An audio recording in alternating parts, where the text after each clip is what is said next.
Hello guys, so this is my 2015 Volkswagen Golf TDI. It's the S, so that means it's a base model. I got this car about 2 weeks ago. I've had the car about just over 2 weeks, and I've put on about 2,000 miles since I got it. At the end, I'm going to tell you how many miles it actually has and do a whole walk around and everything, and I'll show you the interior. You can try to guess see how many miles you think it has. But anyway, I'm going to first show you around the car, show you what it looks like and everything.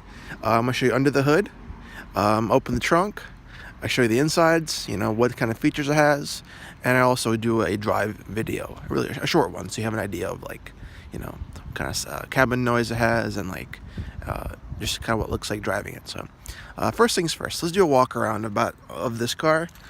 Again, this is my car. I got this car because it's a 6-speed manual and I love driving manuals. Another reason why I got it also is because it gets really good fuel economy. Like, I had a Prius before and it was really good, I thought, and it was, of course, but this thing matches it and actually does even better. Both city and highway. Also, I wouldn't say city, but highway for sure.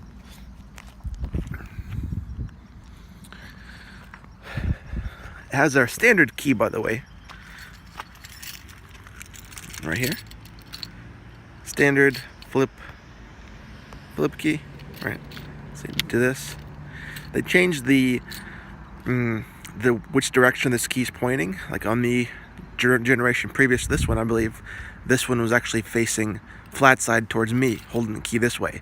But now they actually have it like this, where it kind of points the thin part towards you. So that took me a few days to get used to, because I had a Jetta before this car as well, which was a 2009 model, same exact kind of key, but it flipped out a little bit differently. Anyway, so super easy, straightforward key. You got yourself the unlock, got the trunk or the hatch, the lock, and also the alarm, right? All right. It doesn't make any beeping noise when you lock and unlock, so that's a good and bad thing. It depends on how you look at it. Anyway, so let's go ahead and have a look inside first and see what it looks like, right? So this is, of course, the door. I haven't cleaned this car in a few days, so kind of straightforward. Really nice. I love these rubber mats. They're really durable. Can feel it.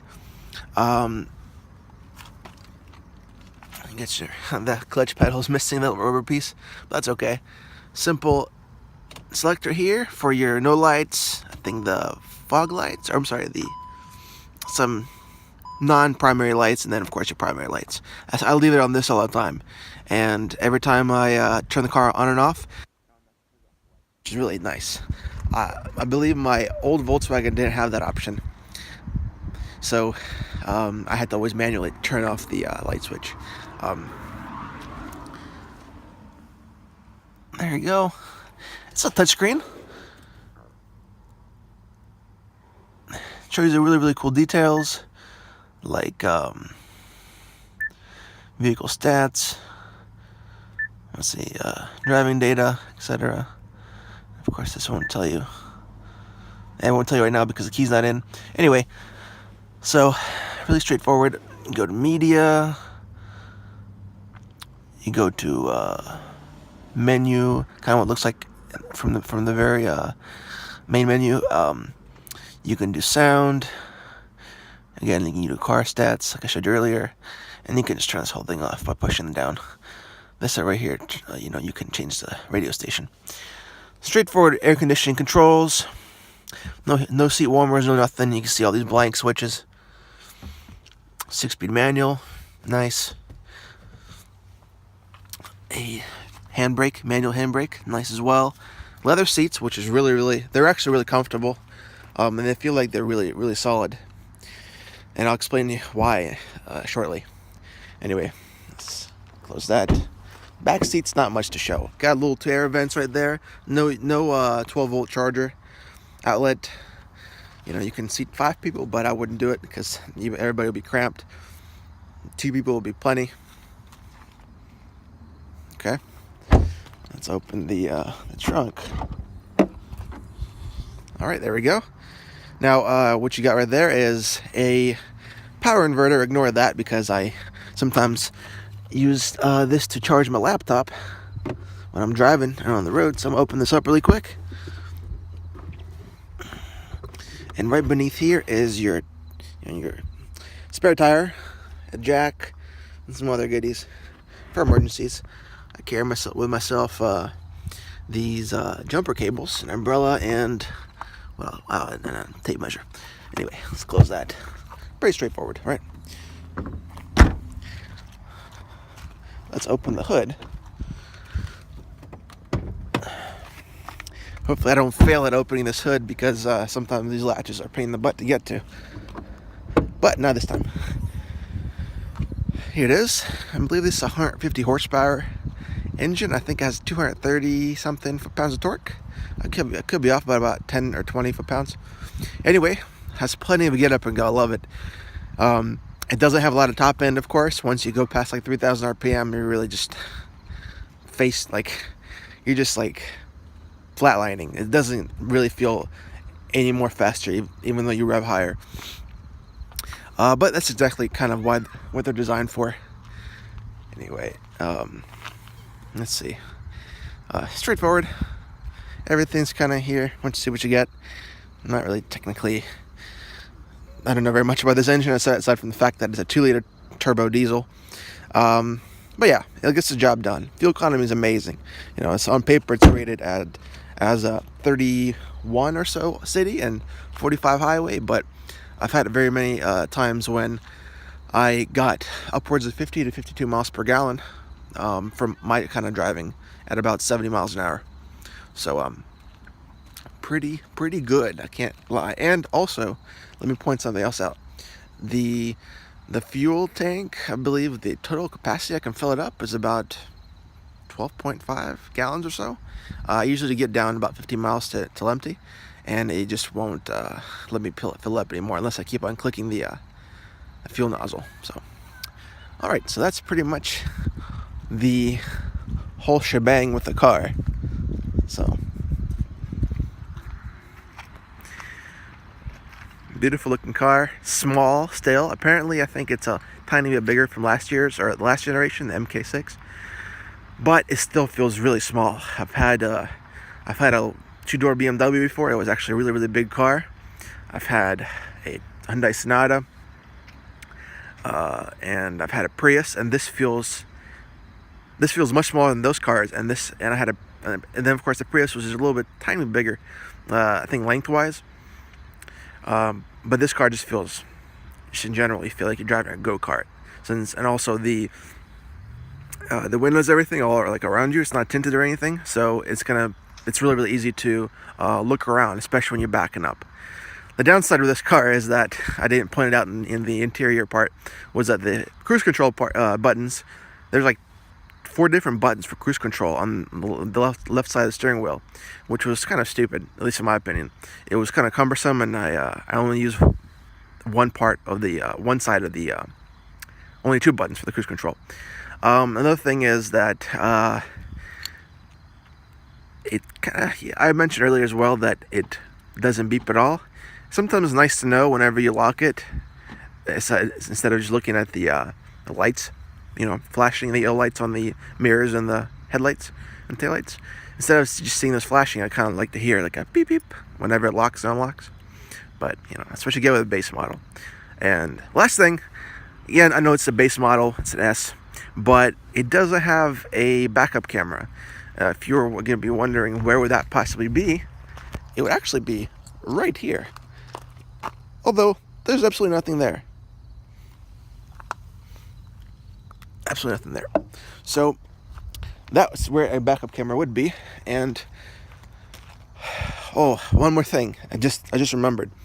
This door has no keyhole anywhere.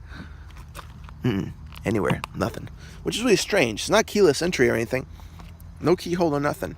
So I'm assuming if you get yourself locked out of the car, you're kind of screwed, as far as I know, unless there's some secret button you got to push. that I don't know about so far. So anyway, so that's this part, and let me show you a video of me driving this car.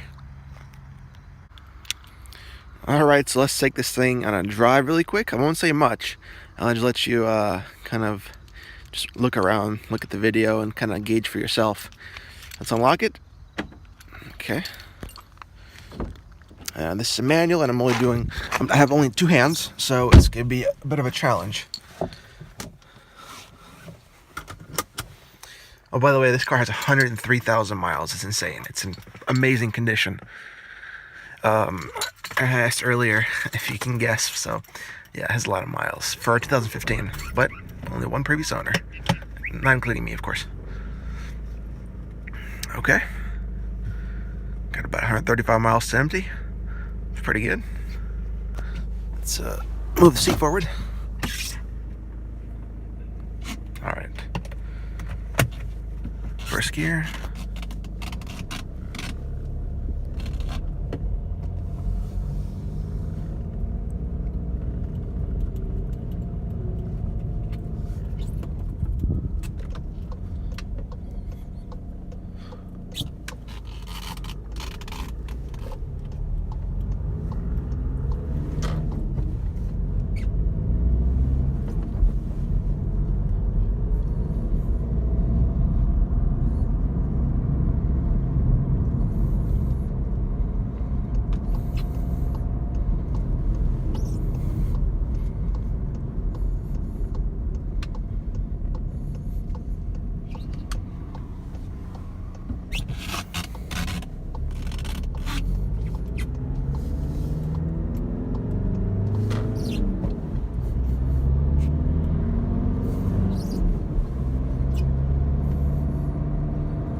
What are the odds? Another Volkswagen Golf right in front of me.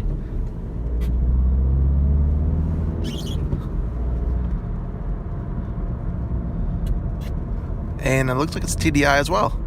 So, it's cool.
And that's that. So thank you very much for watching this video. If you have any questions, leave a comment below, or if you want to add anything, yeah, feel free to comment. And if you like what you see, you can subscribe for more, so you can see more videos of mine. Thank you.